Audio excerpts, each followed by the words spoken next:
Good morning my dear student, welcome to MPS online classes में। जैसा कि मैंने पिछले वीडियो में आप लोगों को नरेशन के विषय में चर्चा किया था और उसमें अफर्मेटिव सेंटेंस के नरेशन के कुछ हमने नियम पढ़ाए थे और उसमें आप लोगों को मैंने एक्सरसाइज भी प्रोवाइड कराई थी। एक्सरसाइज में बच्चे बहुत सी गलतियां कर रहे हैं, उसको भी सुधारने का प्रयास करें। तो एक्सरसाइज हम देते रहेंगे बार बार। तो आप लोगों के सामने मैं एक नया उसी का आगे जो है रूल जो है इंट्रोगेटिव है उसको क्रम को आगे बढ़ाते हुए समझाने का प्रयास कर रहे हैं। उसके माध्यम से मैं जो गलतियां कर रहे हैं आप लोग उसको सुधारने का प्रयास करेंगे। तो उसमें अगला हमारा रूल है इंट्रोगेटिव सेंटेंस। इंट्रोगेटिव जैसा कि नाम से ही हमारा निश्चित है कि इंट्रोगेटिव सेंटेंस होता कैसा है। एक हेल्पिंग वर्ब वाला होता है, एक वाई वाला होता है। तो हेल्पिंग वर्ब से वाक्य प्रारंभ हो तो इंट्रोगेटिव हो जाता है, और अगर हमारा क्वेश्चन वर्ब से वाक्य प्रारंभ हो तो इंट्रोगेटिव हो जाता है। तो इसमें क्या है, इन वाक्यों में रिपोर्टेड स्पीच का वाक्य हेल्पिंग वर्ब या क्वेश्चनिंग वर्ब से प्रारंभ होगा।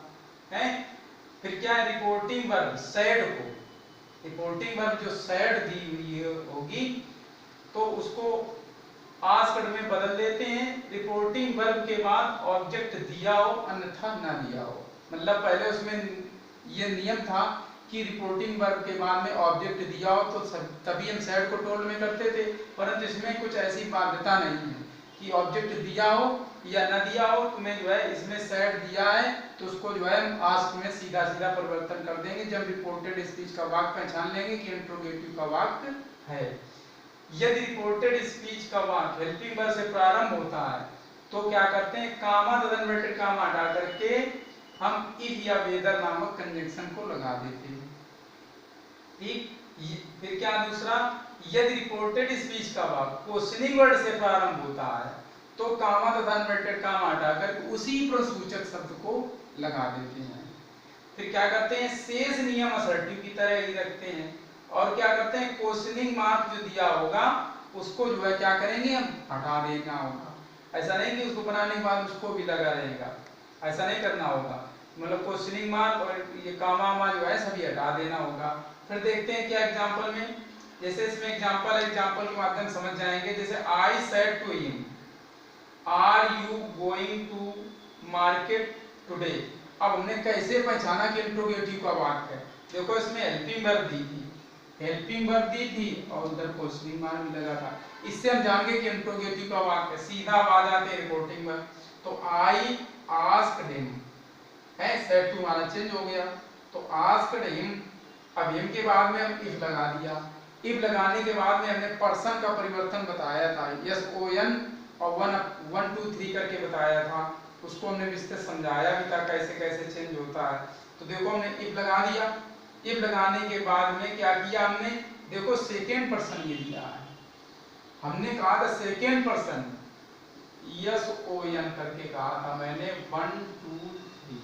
अब सेकेंड पर्सन, ये सेकेंड पर्सन किसके अनुसार जाएगा, ऑब्जेक्ट के अनुसार। सेकेंड पर्सन ये है, ये ऑब्जेक्ट के अनुसार। ऑब्जेक्ट क्या दिया है, हिम दिया है। तो हिम जब दिया तो इसका सब्जेक्ट क्या हो जाएगा, ही हो जाएगा। अब ऐसा नहीं करेंगे कि हम इफ लगाने के बाद तुरंत परिवर्तन करते रहें, जैसा बताएं वैसा ही आप लोग करेंगे। तो इफ लगाने के बाद हम इसमें सब्जेक्ट ढूंढते हैं, सब्जेक्ट क्या, यूज सेकंड पर्सन, ये ऑब्जेक्ट के अनुसार बदल गया तो ही हो गया। अब टेंस देखें कौन सा है, तो ये दिया है प्रेजेंट कंटीन्यूअस का वाक्य दिया। तो प्रेजेंट कंटीन्यूअस का हमने लिखवाया था पास्ट कंटीन्यूअस में हो जाता है। तो he was going to market, और हमने टुडे का बताया था, टुडे का क्या हो जाता है, दैट डे हो जाता है। और क्वेश्चनिंग मार्क इन्वर्टेड कामा सब हटा देते हैं। ठीक है। अब नेक्स्ट देखेंगे क्या, सी सेड टू यू है why have you not solve my question now. तो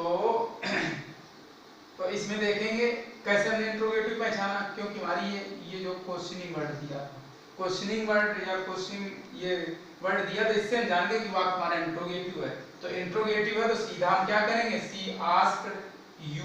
अब हमने क्या कहा, जब इंट्रोगेटिव वाक्य में क्वेश्चनिंग वर्ड से दिया तो उसी प्रसूचक शब्द को लगा देना होगा, इसमें एक्स्ट्रा कोई कंजंक्शन नहीं लगाएंगे। तो ये क्या हो जाए, वाई लगा दिया। वाई लगाने के बाद में अब देखते हैं फिर पर्सन पे आ जाते हैं। अब पर्सन कैसा दिया है, फर्स्ट पर्सन, और फर्स्ट पर्सन किसके अनुसार, सब्जेक्ट के अनुसार जाता है। फर्स्ट पर्सन देखो ये दिया है, फर्स्ट पर्सन ये किसके अनुसार, सब्जेक्ट के अनुसार चेंज हो जाएगा। सब्जेक्ट क्या दिया है, सी दिया है।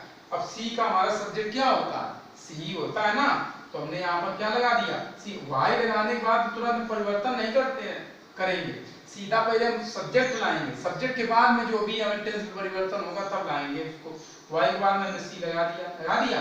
अब देखते हैं टेंस कौन सा है, प्रेजेंट परफेक्ट वाक्य है तो हमारा पास्ट परफेक्ट में चला जाता है, तो सी हैड, और इसमें नॉट दिया, नॉट लगा देंगे, स्वाड लगा दिया। अब देखो, अब जब यहाँ आई था तो माई लगा था, अब यहाँ पर सी है तो सी के अनुसार क्या हो जाएगा, हर हो जाएगा, हर क्वेश्चन नाउ का देन हो जाएगा। इस प्रकार से हमारा इंट्रोगेटिव वाक्य जो है हमारा कंप्लीट हुआ। और बच्चों ये ध्यान रखना कि जो ये हमारे परिवर्तन, अब ये कोई तुमसे पूछे कि किस प्रकार कैसा वाक्य बन गया, ये हमारा कॉम्प्लेक्स सेंटेंस बन गया। कैसा बन गया, कॉम्प्लेक्स सेंटेंस, क्योंकि देखो ही सेड टू हिम, उसने उससे कहा। अब देखो इसमें ऐसा तुम्हें कुछ पूरा अर्थ नहीं निकल रहा है, ये वाक्य दूसरे वाक्य पर आधारित है, तो जब इफ लगा के हमने दूसरा वाक्य जोड़ा तब जो है ये हमारा पूरा इसका कंप्लीट सेंस हुआ। तो हमारा कैसा, ये कॉम्प्लेक्स सेंटेंस सभी ये बन रहे हुए हैं। तो तुमसे पूछे कैसा बन गया वाक्य, तो कॉम्प्लेक्स सेंटेंस बताएंगे आप, हैं, तो अवशेष नहीं हमारे असर्टिव की तरह रहेंगे। तो इस प्रकार से हमारा इंट्रोगेटिव का जो है ये हमारा रूल कंप्लीट हो गया। आप लोगों को मैं एक्सरसाइज प्रोवाइड कराऊंगा, उसको अच्छी तरीके से करना। नेक्स्ट टाइम पे नेक्स्ट वीडियो का जो है जो नियम है उसको अपलोड करेंगे। Thank you for seeing this.